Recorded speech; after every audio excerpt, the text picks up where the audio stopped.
Mr. Deputy Sir, I wish I was speaking on the budget in happier circumstances.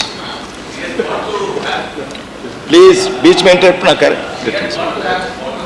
Yeah, I understand. That's okay. We were not protesting. We were pointing out. We're not saying anything. We are not saying anything, Murli. No, not passes. To the washroom. To the washroom.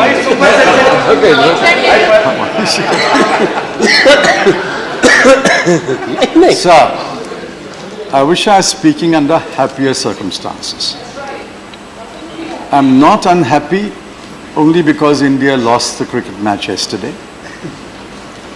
I'm unhappy, in fact, I'm very unhappy that democracy is suffering a blow every day. What we have seen in Karnataka, what we are seeing in Goa, may appear to be political upmanship, but I think it has a very damaging effect on the economy.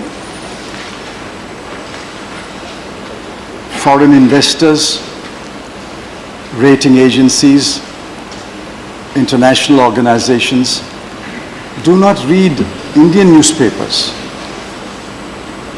and do not watch the tamed Indian television channels. What they hear, what they read about political instability and political chicanery and political upmanship will have an impact on the economy. I only wish that the ruling party takes note of this. If they think they are advancing their political goals, I think at the same time they are doing a great disservice to the economic goals of this country. I sincerely appeal to them to respect democracy. What has happened in the last 2 days has gravely damaged democracy, and more such incidents will completely damage the democratic framework of this country. I condemn what has happened in Karnataka.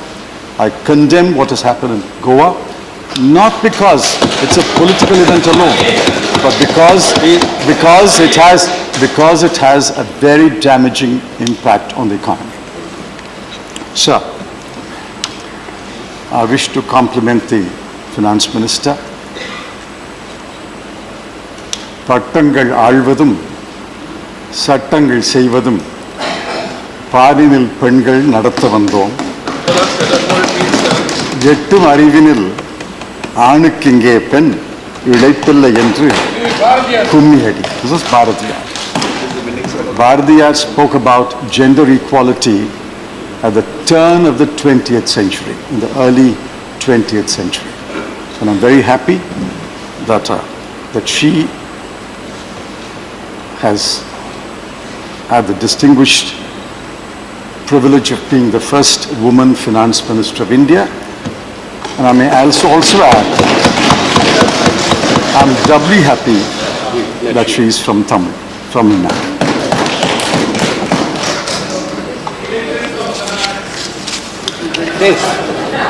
Having said that, Please. having said that, I want to ask the Finance Minister, what is her macroeconomic view of the economy? Usually, one gleans it from reading the budget speech. There is a statement on the government's macroeconomic view of the world economy, and there is a statement on the government's macroeconomic view and the outlook for the Indian economy. Unfortunately, that is absent in the budget speech. In fact, it is the first budget speech which does not give in the speech the numbers of total revenue, total expenditure, the fiscal deficit, the revenue deficit, the additional resource mobilization, what we call ARM, or the tax concessions which are being given away to sections of the people. I can't recall a budget speech And I'm sure the finance ministry's officers cannot dig up another budget speech which is so bereft of macroeconomic data. You can always say, well, it is there in the annexure, it is there in the budget documents. But the budget documents are not accessible to the millions of people of this country. People who are listening and watching the finance minister on television, listening to her on radio, deserve to know what are these broad numbers, deserve to know what is being allocated for defense, deserve to know what is being allocated for women, scheduled castes, minorities, for health, for Maganrega, for the midday meal scheme.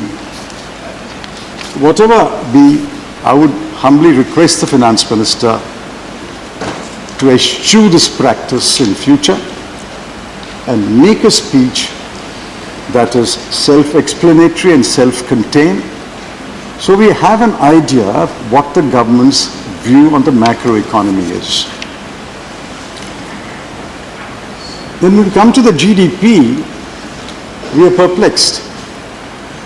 It's true that the finance minister appeared to give a very weak explanation yesterday in the other house.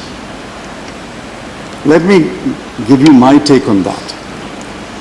The GDP number for 2019-20 is the same, both in the budget documents and in the economic survey. But the calculation of GDP for the year that went by is very different. According to the budget documents, it's 1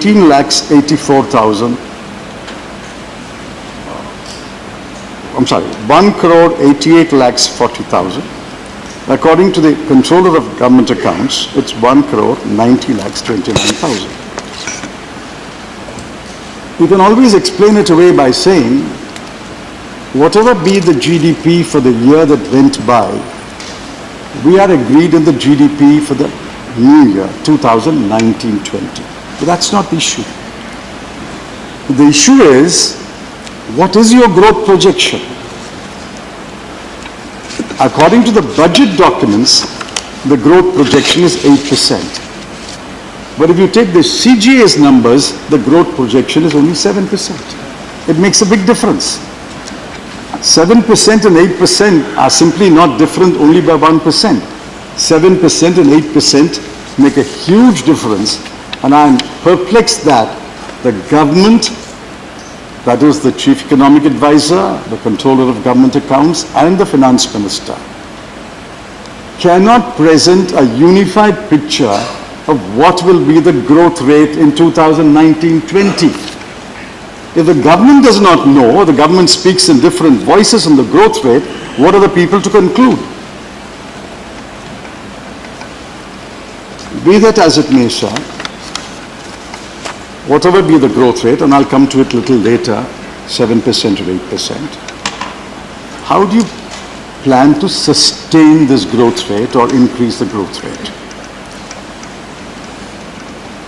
We have repeatedly said, and the Finance Minister says it in paragraph 9 and paragraph 24 of our budget speech, that we need to do structural reforms. Now, this is a very interesting phrase. Everybody says structural reforms. But what are structural reforms? Every reform is not a structural reform. In fact, every change is not a reform. Every minor change at the margins is not reform. You have to do structural reforms. The speech recognizes it in two places. But I ask myself, show me one structural reform in the entire budget speech. There is not one. If you ask me what are structural reforms, I wrote a column once saying, in all the last 20 or 25 years, I think we've had only 11 major structural reforms. Dr. Saab is not here, but the bulk of them are attributable to Dr. Manmohan Singh. Those are structural reforms. When we took the Red Book for import and export and made a bonfire of it, that is structural reform. When we abolished licensing, That is structural reform. When we said FARA will go, exchange control will go, and the rupee will find its market rate, that was structural reform. Equivalent to that, where is the structural reform? It's not enough to say structural reforms, you must do structural reforms. And structural reforms requires disruption. You'll have to disrupt the status quo and do bold structural reforms. That alone will accelerate our development. And when I come to numbers a little later, I'll tell you the difference between doing structural reforms and not doing structural reforms. I'm afraid, sir, in this budget speech, there are no structural reforms. In the budget documents, there is no indication of any structural reform. And I'm afraid the result will be that the economy will be a status quoist economy, ambling along at this pace of about 6.5% or 6.8%, which is not good for this country and certainly not good for those who are at the bottom of the pyramid, the bottom 20%. So, the crucial question is, the economic survey says this, the finance minister says this, that investment is the key to growth. There are 4 engines of growth: public expenditure, domestic consumption, exports. The only engine which was firing was domestic consumption. Unfortunately, even that engine seems to be sputtering now. The economic advisor says investment is the key and exports are the key. I'll come to exports a little later. Investment is the key. Investment needs money. You can either have resources raised domestically or you can get FDI. Now let's take resources raised domestically. What are the resources that you plan to raise domestically? The gross fixed capital formation was stagnant for 3 years at 28.5.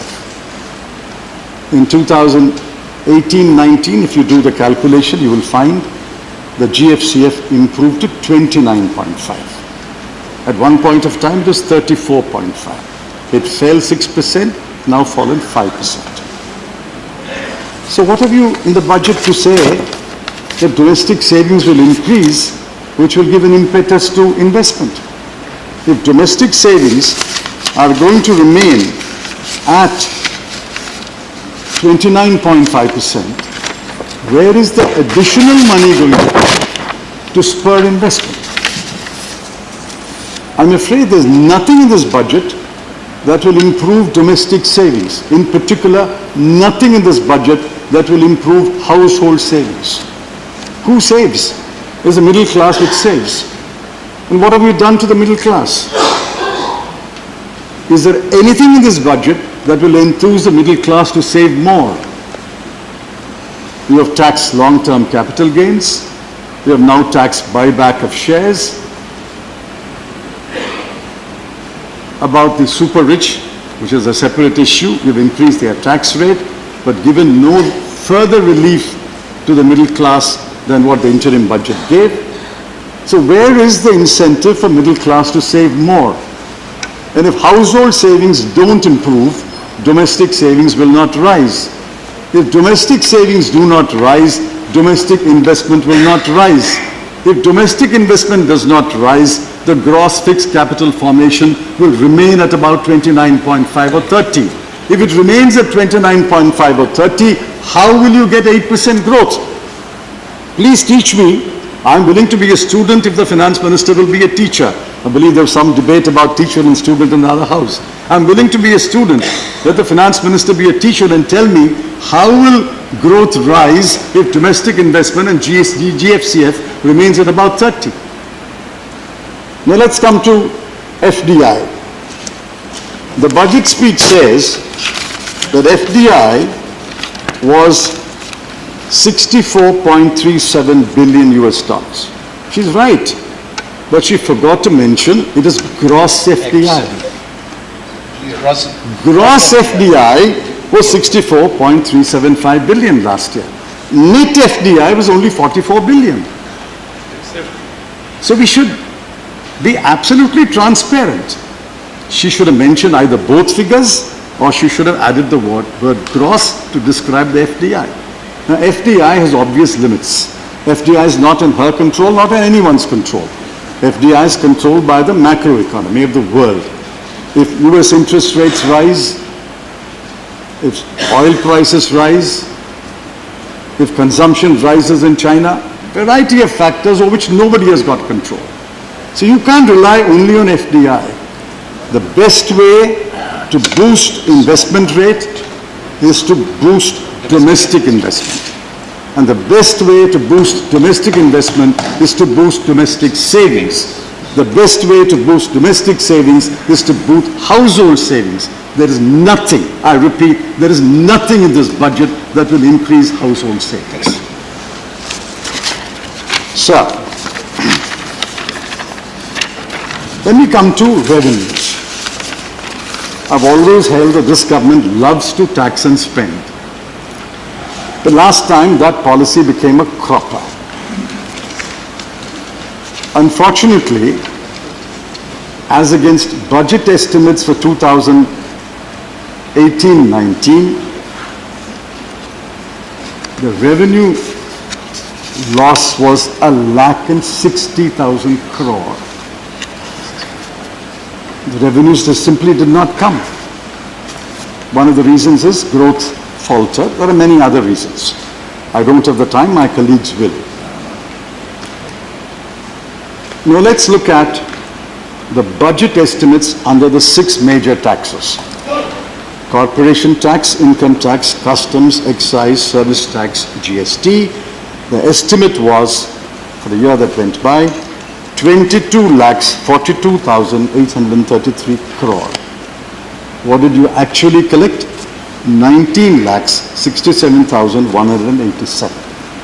When you work out net to center, you will find that as against an estimate of 14,84,406, which was there in the interim budget revised estimates presented in February, you actually collected, according to the Controller of Government Accounts, only 13,16,951. You lost 1,60,000 crore.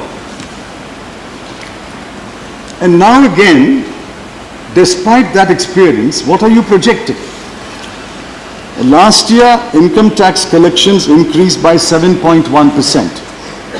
For the new year, the Finance Minister is projecting income tax collection will rise by 23.25%. If you achieve that, you will rank with the Olympian pole vaulter. From 7.1%, you will rise to 23.25%. Customs was negative by 8.6%. Projection is plus 32%. Excise was flat, negative by 0.5%. Projection is 15.55%.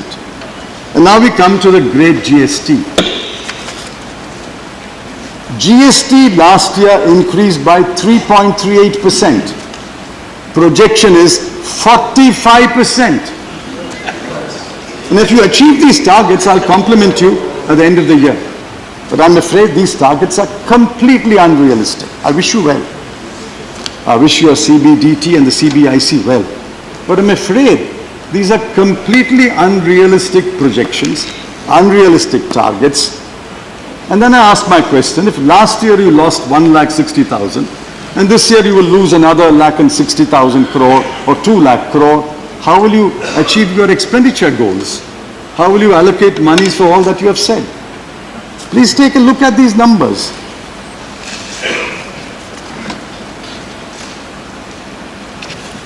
So,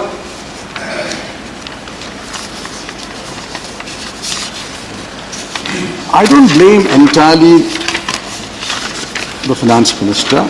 She assumed office only about 50 days ago. And if she had reflected on the macroeconomy, I'm sure she would have done that, but not spelt it out in the budget speech.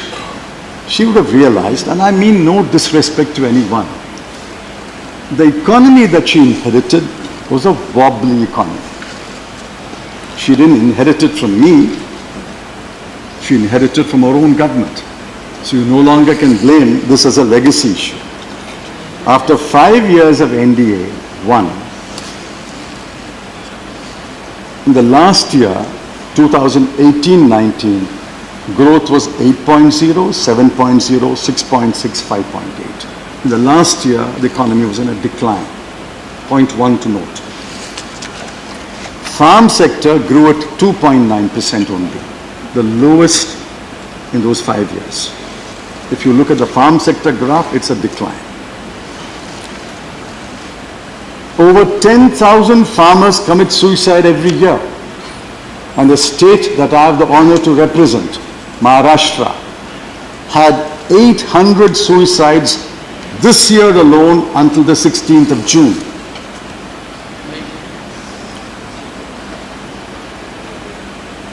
IIP for manufacturing in 4 years, the last 4 years of the NDA government, was barely 2.8, 4.4, 4.6, 3.5. Nowhere near the double-digit growth that is required. And exports, and I said I'll come back to it. The finance minister was commerce minister for a while. The highest level was $315 billion in March 2014 when we left office. After that, for 4 years, exports did not cross $315 billion. Only in 2018-19, it barely crossed $315 billion merchandise export. As I said, there was a revenue loss of 1.6 lakh crore. Unemployment, according to the CMIE, is 7.8%. The workforce shrunk. The workforce shrunk by 4.7 crore people. Capital expenditure was only 1.7% of GDP. And what she has projected for the new year is only 1.6% of GDP.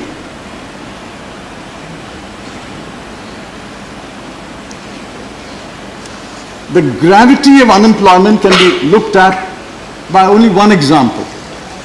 For 62,907 Kalasi posts, 82 lakh people applied, out of which 4,19,137 were B.Tech graduates and 40,751 had a master's in engineering.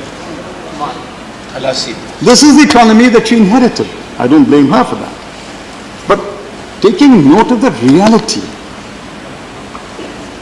you should have been bold. The government has a superb mandate. 303 people in the Lok Sabha. Dr. Manmohan Singh and I have exchanged notes. We wish we had a mandate of that kind at some time in our lives. We didn't have a mandate. He worked with 145 people and then 206 people. You have a mandate of 303. And with your allies, you have a mandate of over 352. Why, having inherited this situation, why did he not take bold measures? This is my grievance. Sir, I intend to leave, I intend to take only 30 minutes. I intend to leave. You can take a little more. No. I intend to leave about 100 minutes for my colleagues. I'm sure they will deal with allocations, etc., etc. Let me. Take another 10. This is not intended to provoke you. It is intended to underscore the reality. Let's do some fact checks. The fact check is a favorite pastime today for media. I want to do some fact checks. First one. 50 crore Indians have got health insurance. Is that correct? Under your scheme, only 30 lakh people have got the benefit after hospitalization. Then you say 40 crore people will get pensions. Is that correct? No. The first pension payout will come in the year 2039. You will have to contribute and you will get your pension at 60 years. The first pension payout will come in 2039. We are only in 2019. 99% of all villages are covered by sanitation. 5.6 lakh villages are ODF. Ask Mr. Bezwada Wilson, he'll tell you what it means. It means that the kind of toilets we are building today, without double pit soak pits, perpetuates the septic tank, perpetuates manual scavenging. Yes. Please address that first. 144 people have died as a result of cleaning septic tanks in Tamil Nadu since 1993. Over 800 people have died in India. 88 people have died this year.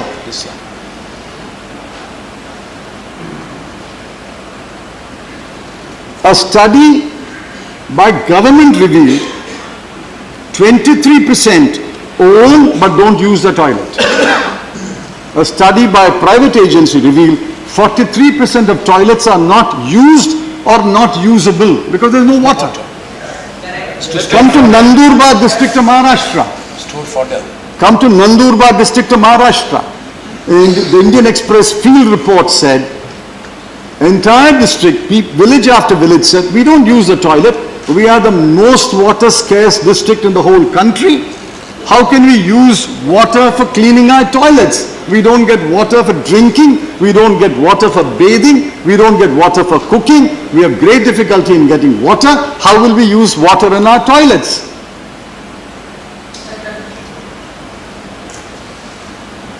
Next fact check. I've already said this. FDI you said was 64.375 billion. Minor correction, it is gross FDI, not net FDI. Next fact check. You say Pradhan Mantri Gram Sadak Yojana, for which I salute Mr. Vajpayee. He introduced this program. I acknowledged it even when I was finance minister. 97% of the villages are covered. Now come to my district.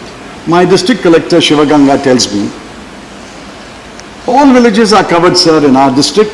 Therefore, I don't get any more PMGSY money. I said, what do you mean?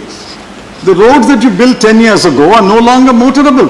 And you call it an all-weather road. Just because you build a road 10 years ago or 12 years ago, doesn't mean it is an all-weather road forever and ever. What is it? Is it made of steel and gold? So don't make this claim that 97% of villages are covered. Come to my constituency, I'll show you village after village where the road was motorable when I got PMGSY funds to invest there, but it's no longer motorable.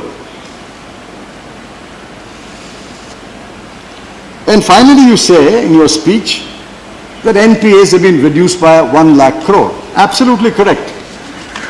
But you should have also said in the 5 years of Modi 1, 5,55,603 crore rupees was written off for corporates. So you reduce NPAs by 1 lakh crore, but you write off 5,55,603 crore only for corporates. You won't write off farm loans, you won't write off education loans, you won't write off loans for the micro or small industry, but you will write off 5,55,000 crore. Finally, sir, in the 2 minutes that I have, there's this goal of a $5 trillion economy. Good, very good. I'll give you better goals. In 1990-91, India's economy was $325 billion. It doubled by 2003-04. Then the UPA government came. From $618 billion, it doubled to $1.22 trillion in 4 years. It doubled again to $2.48 billion in September 2017. It will double. It will double to $5 trillion. It doesn't require a prime minister or a finance minister. It will double. Why? That is the magic of compounding. Any money lender knows this. Any money lender knows this. Any borrower knows this. If the economy, nominal growth of economy is 12%, it will double in 6 years. If the nominal growth of the economy is 11%, it will double in 7 years. So I'm giving the finance minister a higher goal. You're going around the country saying we're going to build a $5 trillion economy by either 2023-24 or 2024-25. Very wisely. If it grows nominally at 12%, it will double in 2023-24. If it grows nominally at 11%, it will double in 2024-25. But I'm giving you another goal. Please say that either you or your successor, whoever it may be, will double it to $10 trillion by 2028-29. He will double it to $20 billion by 2032-33. What is this great number of $5 trillion? It will always double every 6 years or 7 years, because nominal growth will be 11 or 12. So please don't put this pie in the sky before the people and saying $5 trillion is equal to Chandrayaan landing on the moon. $5 trillion is simple arithmetic. It will double again and again. If you grow faster, it will double faster. If you grow slower, it will take 1 more year. So don't put this pie in the sky. Come down to the reality. The economy is weak. The budget speech is insipid. A weak economy needed a bold approach. I think the Prime Minister has enough will and determination to take bold decisions. It's not necessary that everything is to be said in a budget speech. It can be done even after. It can be done during the course of this budget session.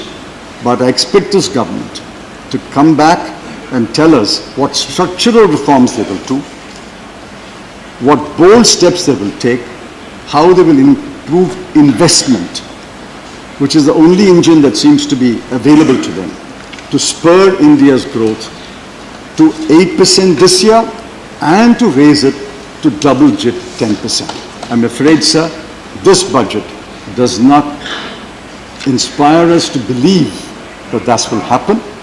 But since this government has a 5-year mandate, I can only appeal to the government to pay serious attention to what we are saying. This is said in a spirit of genuine friendliness to get our economy going. Please ensure that bold structural reforms are done to boost economic growth. Thank you, sir. धन्यवाद माननीय P Chidambaram जी।